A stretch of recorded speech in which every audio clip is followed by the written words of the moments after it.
আমরা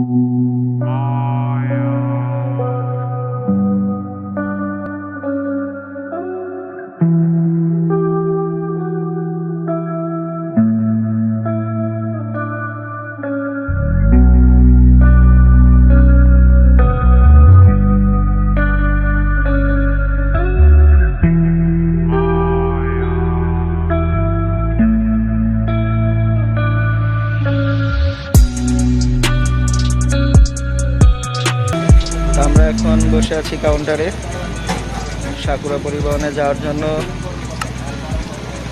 রাত 10:15-তে গাড়ি ছাড়ার কথা, তো এখন 9টা বাজে। আসলে আজকে বৃহস্পতিবার হয় অনেক ভিড় ছিল,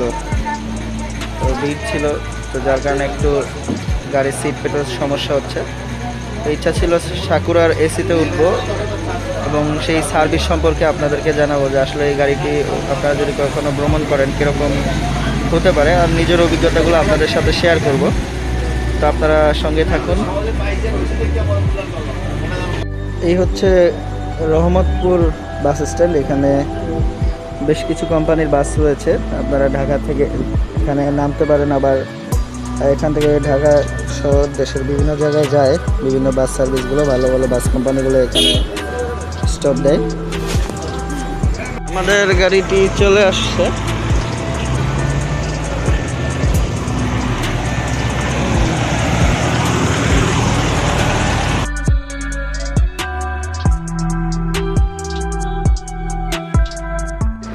তো দর্শক, আজকে আমি বরিশাল বিমানবন্দর থেকে ঢাকা যাচ্ছি সাকুরা পরিবহনের এই এসি বাসটিতে। আপনারা একটু লক্ষ্য করে দেখবেন, আমি যখন বাসে উঠতে যাই তখন আমাকে একটু থামানো হয়েছিল। বাসের সুপারভাইজার মহোদয় আমাকে বলেন যে এই বাসে তারা ভিডিও অ্যালাউ করে না, যার কারণে আমি এই ব্লগটি খুব সুন্দর করে করতে পারিনি। তারপরেও যতটুকু চেষ্টা করেছি আপনাদের সাথে পুরো অভিজ্ঞতাটি শেয়ার করার।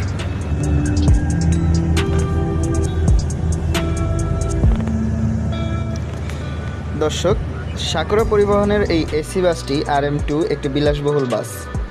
বাসের সিটগুলো মোটামুটি ভালো ছিল, তবে পেছনের দিকে সিট হওয়ায় এই বাসটি ততটা কমফোর্ট ফিল করিনি আমি। বাসটির গতি যখন খুব বেশি থাকে তখন বেশ ঝাঁকুনি অনুভূতি হয় এই বাসটিতে। তাই আপনারা যদি কেউ এই বাসে ওঠেন তাহলে অবশ্যই চেষ্টা করবেন সামনের দিকে সিট নেওয়ার। দর্শক, আসলে ব্লগের জন্য এই বাসে টিকিট করছিলাম, তো তারা আসলে আন্তরিকতার সাথে জানালো যে তাদের বাসে তারা ক্যামেরা অ্যালাউ করে না, তো সেজন্য আসলে আমরা কোনো ফুটেজ নিতে পারতেছিলাম না। তো যাই হোক, আমাদের ব্লগটি আজকে অসমাপ্ত রয়ে গেল। এটা একটা ব্যর্থ মিশন। তা না হলে অনেক সুন্দরভাবে একটা ব্লগ বানানোর অনেক ইচ্ছা ছিল, কিন্তু সেটা হচ্ছে না। কারণ প্রত্যেকটা কোম্পানির প্রতি সম্মান রাখা উচিত, তাদের রুলস রেগুলেশন এগুলো মানতে হয়।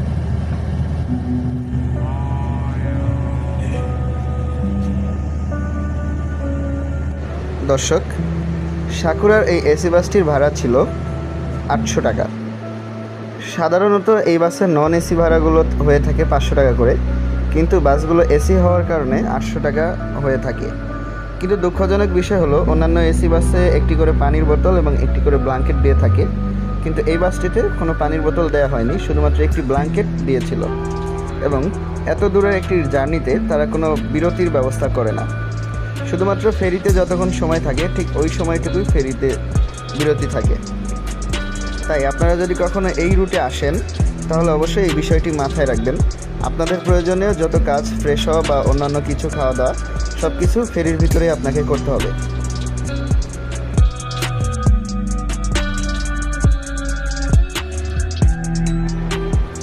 দর্শক, দীর্ঘ সময় জার্নিতে একটু বিরক্তিকর বিষয় চলে আসে।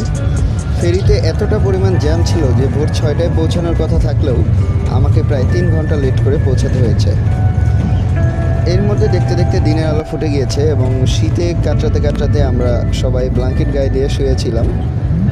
তো বাসের ভিতর থেকে বাহিরটা দেখতে অনেক সুন্দর লাগতেছিল, একটা ফ্রেশ একটা ভাব চলে আসতেছিল। দর্শক, রাতের বেলা বাসে উঠে যতটা কষ্ট পেয়েছিলাম ভিডিও না করতে পারার কারণে, প্লাস অন্ধকারে বাসটি অতটা সুন্দর লাগতেছিল না, কিন্তু দিনের আলো পড়তে বাসের সৌন্দর্য যেন অনেক বৃদ্ধি পেয়ে গেছে।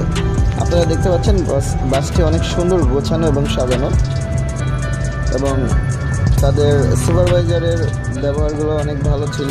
প্লাস এখানকার যাত্রীরাও বেশ নম্রভদ্র ছিল। আসলে এসি বাসে মূলত নম্রভদ্র যাত্রীগুলোই বেশিরভাগ উঠে থাকে। বাসটি দেখতে আসলে খুব সুন্দর ছিল। মাত্র 800 টাকায় এত সুন্দর বাসে ঢাকা থেকে বরিশাল আসলে অকল্পনীয়, যেখানে আমাদের উত্তরবঙ্গের এক একটি বাসের ভাড়া এর চেয়ে অনেক বেশি হয়ে থাকে। তো দর্শক, দেখতে দেখতে আমরা নবীনগরে চলে আসছি, এবং আমার নবীনগরে আসতে প্রায় 8:30 বেজে গিয়েছিল। এখন আমি রিক্সা করে নবীনগর থেকে আমি আমার বাসায় যাচ্ছি। অন্যরকম একটা ভালো লাগতেছে, সকালবেলা খুব সুন্দর। আর এই রাস্তায় আমি যখনই আসি বাসে না উঠে রিক্সাতে আসি, যদিও ভাড়া অনেক বেশি লাগে, কিন্তু এই রাস্তাটা অনেক সুন্দর, যার কারণে রিক্সাতে আসলে অনেক এনজয় করা যায়। তো দর্শক, ভিডিওটি যদি ভালো লাগে থাকে একটি লাইক করবেন, এবং আমাদের চ্যানেলটি সাবস্ক্রাইব করার জন্য অনুরোধ রইল। আজকের মতো এখানেই শেষ করছি। সবাই ভালো থাকবেন।